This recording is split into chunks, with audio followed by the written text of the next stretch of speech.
Good morning, students. I welcome you all to NSN Lights Daily Morning Means Answer Writing Practice Class. आज इस class में हम paper 3 discuss करने वाले हैं. पेपर 3 का बहुत ही इंपॉर्टेंट क्वेश्चन मैं आपके लिए लेके आई हूँ. So let's start with the question. Right, so आज का क्वेश्चन है, हम देख briefly explain the Naga crisis along with the initiatives taken to resolve the issue. आप सबको पता है नागा मीन्स हमारा नागालैंड. जो इशू है उनका, वहाँ पे इंसर्जेंसी जो होती रहती है टाइम बाय टाइम, तो ये किस लिए होती है, क्या ये मेन इशू है, इससे रिलेटेड इस इशू को सॉल्व करने के लिए, रिजॉल्व करने के लिए क्या हम कर सकते हैं इनिशिएटिव इंडियन गवर्नमेंट. राइट, तो हमें एक क्वेश्चन करना है. So do follow my channel, my Telegram channel. Right, और मेरे यूट्यूब चैनल को सब्सक्राइब कीजिए और अदर मेरे सोशल मीडिया हैंडल्स को भी प्लीज़ फॉलो कीजिए. सो let's start with the answer. Right approach for this question would be explain. हमें पहले ओरिजिन हम एक्सप्लेन कर देंगे कि क्या ये जो क्वेश्चन का डिमांड है मेनली, कि क्या इसका ओरिजिन हुआ नागा इशू का, और की demands of Naga groups. Mention the several initiatives taken to resolve the issue. conclude by mentioning about the need to respect people's aspirations and cultural diversity. right, so हमें ये सब इश्यूज करते हुए क्वेश्चन को हमें कंक्लूड करना है. चलिए इंट्रोडक्शन देखते हैं इसमें. The Naga region witnessed insurgency. Insurgency आपको पता है, जो मेनली जो डिस्प्यूटेड जो एक्ट होते हैं वहाँ की पॉपुलेशन को, उसको हम इंसर्जेंसी बोलते हैं. And armed ethnic conflict which aimed at autonomy and succession of Naga territories from India. The assertion of Naga nationalism began during British rule and has continued for decades, giving rise to violence and socio-political unrest in the region. Right?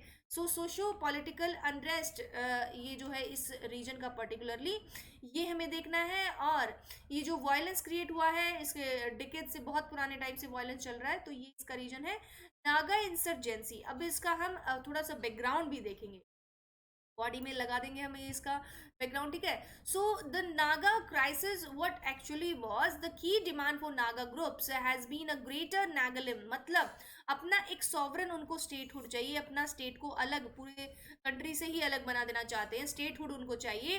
रिड्रॉइंग of boundaries of bring all Naga inhabited areas in north east under one administrative umbrella. मतलब जहां भी Naga tribes इनको पता चली कि यहाँ पे Naga tribe है, तो वो एरिया इन्होंने, इनको चाहिए कि नागालैंड में वो इंक्लूड हो जाए और नागालैंड को प्रॉपर अलग से एक स्टेट बना दिया जाए. जितना ये सब एरिया मिला के, कोई अपने एरिया से खुश नहीं है, ये अपने जो प्रॉपर एडमिनिस्ट्रेशन है उससे खुश नहीं है, तो इनको एडमिनिस्ट्रेशन अलग बनाना है, including various parts of Arunachal Pradesh, Manipur, Assam, Myanmar as well. मतलब यहाँ से भी जो इनकी ट्राइब्स का एरिया है पर्टिकुलरली, वो सब इनको मिला देना है एक जगह पे. The demand also includes the separate Naga Yehzabo means constitution and Naga national flag. आप सबको मुझे कमेंट्स में बताना है कौन सा इंडियन स्टेट्स है जिनका अपना अपना नेशनल फ्लैग है. ठीक है, अपना मतलब स्टेट फ्लैग है जो अपना बनाते हैं वो. ठीक है. सो कौन से ऐसे स्टेट है, अभी रिसेंटली भी फ्लैग से रिलेटेड जो इशू था वो काफी न्यूज में था. सो आप मुझे बताएंगे कौन सा इंडियन स्टेट है, please comment below. Right, comment करना है आपको नीचे, और मुझे बताइए ये कॉन्स्टिट्यूशन नागा येजोवो, ये अपना अलग से कॉन्स्टिट्यूशन चाहते हैं इंडियन कॉन्स्टिट्यूशन से. इनको कोई लगाव नहीं है, ये नहीं चाहते कि इंडियन कॉन्स्टिट्यूशन का पार्ट बने. सो इसीलिए ये चाहते हैं कि हमारा अलग से एक कॉन्स्टिट्यूशन हो. ठीक है. So next is in the 1950s, the Naga National Council (NNC) took up arms and resorted to violence over Naga sovereignty. मतलब एक नागा ग्रुप बनाया गया, नागा नेशनल काउंसिल जिसको बोला गया. 1950s की बात है, जवाहरलाल नेहरू जी के टाइम पे. तब इन्होंने बोला कि हमें अपना नागा अलग से सॉवरेनिटी चाहिए. हम किसी भी अदर टेरिटरी लाइक इंडिया को भी वो अलग से कंट्री मानते हैं कि उनकी अंदर हमें नहीं रहना है, हमें अलग से अपना टेरिटरी बनाना है. Initiatives taken to resolve the issue. अब इंडियन गवर्नमेंट ने क्या क्या किया है जी इस इशू को संभालने के लिए. शिलोंग अकॉर्ड एक हुआ था, आपको पता है मेघालय की कैपिटल है शिलोंग. अकॉर्ड 1975 में a peace accord was signed in Shillong in which the NNC leadership agreed to give up arms. मतलब जिसमें एनएनसी ने बोला था, डिक्लेयर कर दिया था कि हम अपनी आर्म्स अब डाल रहे हैं, अब हम कोई आपके लिए मतलब प्रॉब्लम क्रिएट नहीं करेंगे, कोई इंसर्जेंसी क्रिएट नहीं करेंगे. सो शिलोंग पीस अकॉर्ड मेनली हम मेनली इसको बोलेंगे. तो उसमें ये फैसला हुआ, एनएनसी ने बोला कि अब हम कुछ प्रॉब्लम नहीं करेंगे. However, several leaders refused to accept the agreement, which led to the split of NNC.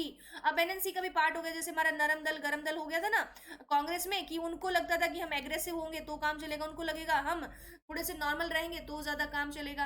आपको पता है मैंने मॉडर्न हिस्ट्री कराया आपको, राइट? मेरी क्लासेस आप पूरी जाके देखिए, राइट? तो इसीलिए एनएनसी के भी दो पार्ट हो गए, कि एक बोले कि हम इंडियन गवर्नमेंट के साथ हैं, एक बोले हम नहीं है। सीज फायर एग्रीमेंट मतलब इन्होंने पूरा जो भी डिस्प्यूटेड एक्टिविटीज थी उन सबको रोक दिया। 1997 की बात है। The NSCN signed a ceasefire agreement with the government to stop attacks on Indian armed forces. In return, the government would stop all counter-insurgency offensive operation. मतलब रिटर्न में गवर्नमेंट भी उनके खिलाफ जो भी काउंटर करने के लिए जो भी एक्टिविटीज है वो स्टॉप कर देगी, और हमारी नागा तो स्टॉप कर ही देंगे फिर, ठीक है। सो देन फ्रेमवर्क एग्रीमेंट एक 2015 में बहुत रिसेंट है, सबसे रिसेंट मोस्ट यही है। In this agreement the government of India recognise the unique history, culture and position of the Nagas and their sentiments and aspirations, right? So ये हमारा फ्रेमवर्क होगा इसका। इसमें इन्होंने बोला कि हम जो गवर्नमेंट ऑफ इंडिया के साथ हम यूनिक हिस्ट्री, कल्चर और position of Naga and their sentiments and aspiration को इंडियन गवर्नमेंट सपोर्ट करेगी। The NSCN also appreciated the Indian political system and governance. मतलब अब उनको इंडियन कॉन्स्टिट्यूशन में इंटरेस्ट आ रहा है जी, धीरे धीरे अब हम आपका कॉन्स्टिट्यूशन फॉलो करेंगे, हमें अलग से कॉन्स्टिट्यूशन नहीं चाहिए। 15 में इन्होंने ये बोला। However, the details of the agreement are yet to be released by the government. मतलब अभी भी हमारी इंडियन गवर्नमेंट आपको पता है लेजी है, सबसे ज्यादा लेजी है। तो कहने का मतलब है अभी तक गवर्नमेंट की तरफ से कुछ खास इनकी तरफ से इनिशिएटिव नहीं लिया गया, और इस अकॉर्ड को भी अभी भी फाइनलाइज नहीं किया गया है।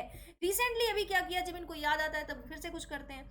The state government decided to prepare a register of indigenous inhabitants of Nagaland, but later, due to pressure from various functions, the decision was put on hold. मतलब जो रिसेंटली स्टेट गवर्नमेंट ने decide किया है कि register of indigenous जो हमारे नागालैंड के जो लोग हैं, जो वहीं के रहने वाले हैं, उनको रजिस्टर करेंगे हम। जैसे अभी हमारा जो आपको पता है सिटीजनशिप वाला जो केस हुआ था, उस टाइम पे हम बोले हम इनको रजिस्टर करेंगे proper, but later due to pressure from various fractions the decision was put on hold. ये डिसीजन भी अभी भी होल्ड पे है, तो ये भी यहीं का यहीं रहा।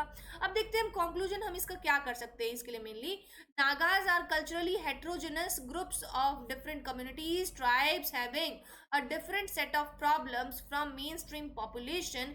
In order to achieve the long lasting solution, their cultural, historical and territorial extent must be taken into consideration. मतलब हमें ये समझना चाहिए, इंडियन गवर्नमेंट को ये समझना चाहिए कि हमारा इंडियन जो नागा है, नागा का जो हेट्रोजेनस पॉपुलेशन है, ग्रुप्स है, मतलब बहुत ही अलग अलग तरह के यहाँ पे कम्युनिटीज हैं, एथनिसिटीज हैं, उन सबको ध्यान में रखते हुए इंडियन गवर्नमेंट को यहाँ पे रूल आउट करना चाहिए और उनकी टेरिटोरियल एक्सटेंट को रिस्पेक्ट करना चाहिए।